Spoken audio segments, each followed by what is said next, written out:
A gente está no segundo dia, que é a montagem e desmontagem de história. O tempo desse jogo é 30 minutos. É o segundo dia do primeiros e segundos anos. É a última semana do primeiros e segundos anos. É a quarta semana. Você escolhe uma história bem conhecida. Eu peguei aqui a história da princesa e do sapo.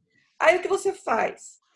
Você conta a história para a criança e desenha com ela as partes da história. O maior número de partes possível. Por exemplo, uma vez uma princesa que morava num castelo, pode colocar o castelo, e ela passeava na beira de um lago, coloca o lago. Um dia, ela encontrou um sapo. Aqui já está um pouco meio fora de ordem, né?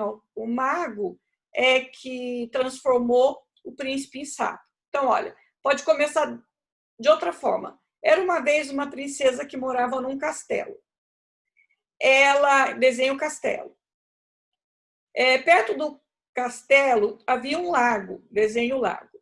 Nesse lago viviam vários bichinhos, inclusive um certo sapo que um mago, um certo príncipe, né, que um mago transformou em sapo.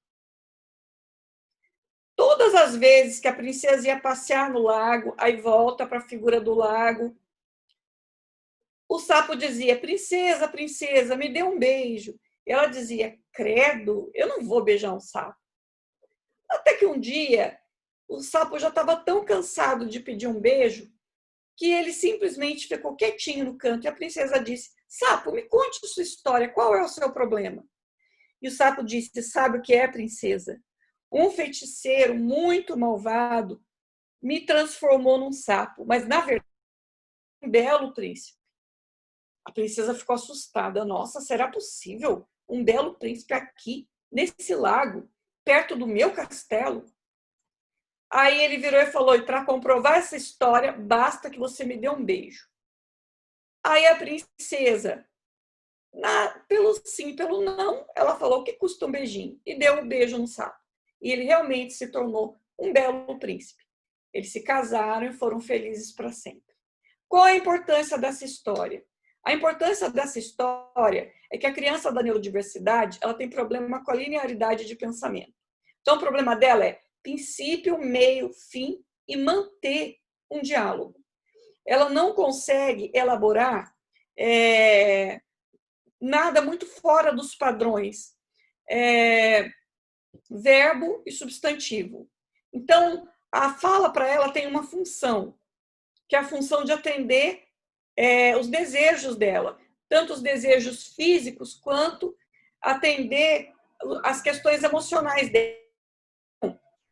Para ela falar um acontecimento, para ela falar sobre um desejo, para ela falar sobre um objeto, ela precisa ser repertoriada. A criança típica, né, a criança que usa a reflexão, ela observa o que acontece no entorno dela e ela vai formando o vocabulário dela pela observação. A criança do pensamento mecânico, ela não faz essa leitura de espaço. Ela simplesmente atua no espaço de modo mecânico, ou seja, ela usa movimentação no espaço. Então, esse exercício de colocar fala nas ações, colocar sequência nas ideias, tem que ser aprendido. Naturalmente, ela demora muito para desenvolver isso e não desenvolve isso com muita propriedade. Ou seja, ela não faz os discursos longos, ela não faz longas falas, longos textos. É uma criança que é muito sucinta, tudo para ela é enxuto. Por exemplo, o que havia no lago? Um sapo. Isso é a criança de pensamento mecânico. A criança de pensamento reflexivo. O que havia no lago? Vários bichinhos e um príncipe que um mago transformou em sapo. A criança de raciocínio reflexivo alcança isso. A criança de raciocínio mecânico, o que havia no lago? Um sapo. São diferenças de pensamento, não é de qualidade. Porque se você for pensar, os dois pensamentos, eles oferecem a mesma resposta. A grande diferença entre um e o outro é que o pensamento mecânico, ele oferece resposta curta e simples. E o pensamento reflexivo, ele elabora uma resposta. A resposta, ela parte de uma observação espacial. E o mecânico, não. A observação dele tem um foco. É uma observação focada na resposta. Ele pode dar a resposta errada, mas vai estar enxuta. E o reflexivo, dentro de todo o texto elaborado como resposta dele, ele pode acertar alguma coisa. O mecânico não, ou ele acerta ou ele erra. O reflexivo não. No meio de toda a fala dele, ele pode acertar alguma coisa. Bom, como é que a gente faz, então, basicamente, a montagem e desmontagem da história?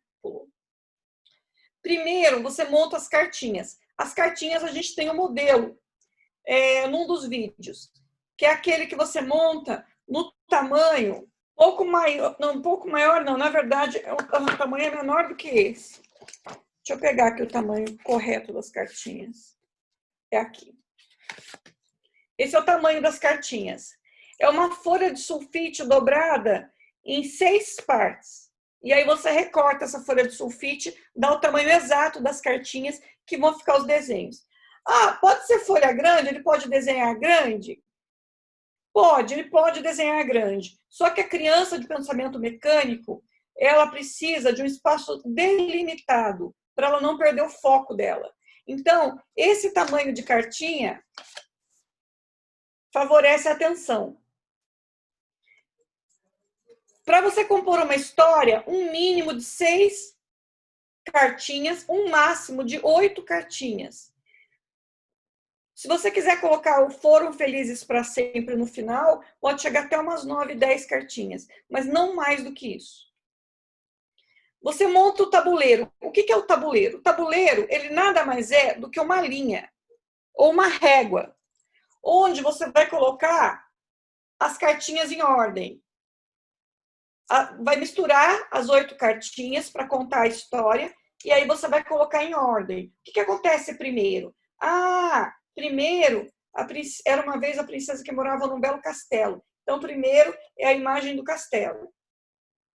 E o que vem agora? Perto do castelo havia um lago. Depois vem a imagem do lago. E assim por diante. Até compor todas as cartas da história. Terminou de compor, o que a gente vai fazer? Você vai estimular a criança a recontar essa história a partir da leitura de imagens. Na leitura de imagens, a criança lê os elementos presentes. Então, quanto mais elemento tiver presente no desenho que a criança fez, melhor. Então, se ele está desenhando o castelo, você pode falar, tem bandeira no castelo? Tem porta no castelo? Tem janelas no castelo? Perto do castelo, ele tá dia ou tá noite? O que a gente vai desenhar? A gente vai desenhar uma lua ou um sol? O castelo, ele fica onde? Ele fica numa montanha, ele fica num morro, ele fica perto de um lago, ele fica num rio. Onde é que fica o castelo? E aí vai colocando elementos na figura, para que na hora de falar sobre a figura, a criança tenha elementos visuais para ela elaborar uma fala amplificada, uma fala maior do que a princesa morava num castelo. Perto do castelo tinha um lago. Dentro do lago tinha um sapo. O sapo queria um beijo. A princesa beijou o sapo e o sapo virou um príncipe. E eles foram felizes para sempre. Como é que você recheia essa história com uma criança de pensamento mecânico? Você recheia com elementos na imagem, ok? E perguntas, muitas perguntas. Ampliar o vocabulário de uma criança de pensamento mecânico é falar com ela sobre os passos que ela conhece. Então, primeiro, ela tem que ter domínio do assunto que você está falando, ela tem que conhecer as partes do assunto. Segundo, tem que ter bastante elemento para você perguntar para ela poder ampliar a leitura dessas imagens. E terceiro, ela vai fazer a leitura dessas imagens de um modo um pouco mais longo, imagem por imagem, campo por campo visual, e procurando sempre ajudar essa criança a usar conectivos. E então, daí a pouco, depois, mas antes disso, usar os conectivos, porque eles não usam. Como eu já disse, 90% das vezes eles usam substantivo e um verbo e acabou. Então, conectivo, quem vai colocar é quem está ajudando essa criança a ampliar vocabulário. Para ela usar, saber como usar e para que serve, senão ela não vai usar mesmo. Bom, as cartas elas vão para o centro da mesa. Na sua vez, o jogador retira uma carta do monte, conta o trecho da história que a carta representa e coloca na linha do tempo. Aí, caso retire mais de uma vez a carta do mesmo trecho, devolve a carta e pula a vez. Por quê? Você vai tirar a carta do trecho, você vai desenhar a sua história e a criança vai desenhar a história dela. É a mesma história. Então, pode ser que apareçam 2 vezes o mesmo trecho da história. O que vai fazer? O trecho que tiver menos elemento desenhado vai voltar para o monte e a carta com mais elemento, ela se mantém na história. Conforme os trechos forem aparecendo, o jogador vai montando oralmente a história. Quem vence? Vence quem montar primeiro a história completa. O que é montar a história completa? A cada novo trecho que entra da história, ele vai para a linha do tempo. Primeiro entrou o castelo. Era uma vez uma princesa que morava num lindo castelo. Depois entrou o feiticeiro. O que você vai contar aqui? Nessa história tem um feiticeiro que transformou um lindo príncipe em sapo. Aí, depois disso, vai entrar uma outra carta.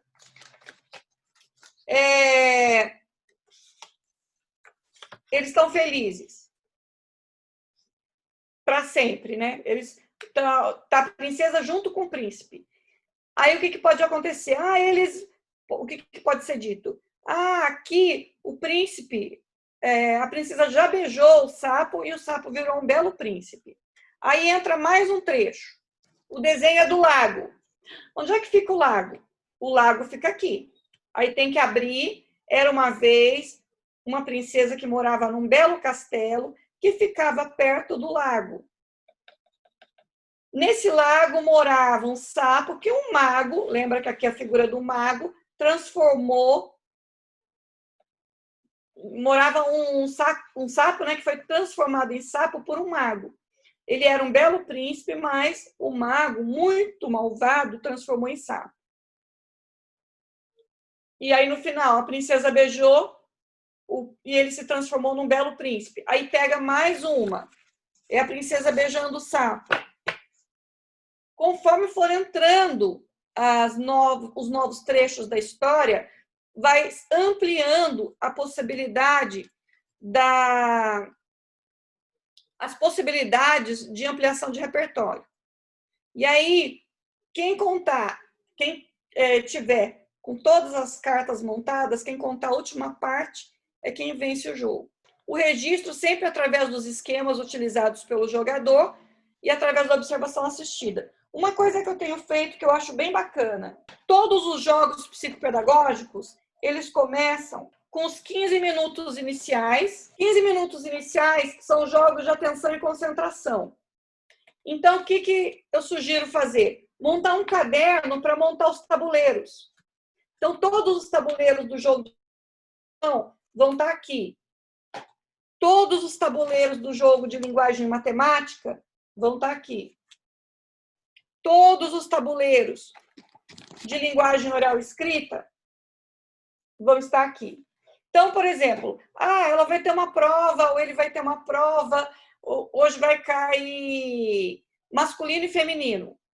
Vai lá no tabuleiro de linguagem oral escrita, vê o masculino e feminino, o tabuleiro, né, de masculino e feminino, pega as cartinhas e vai jogar.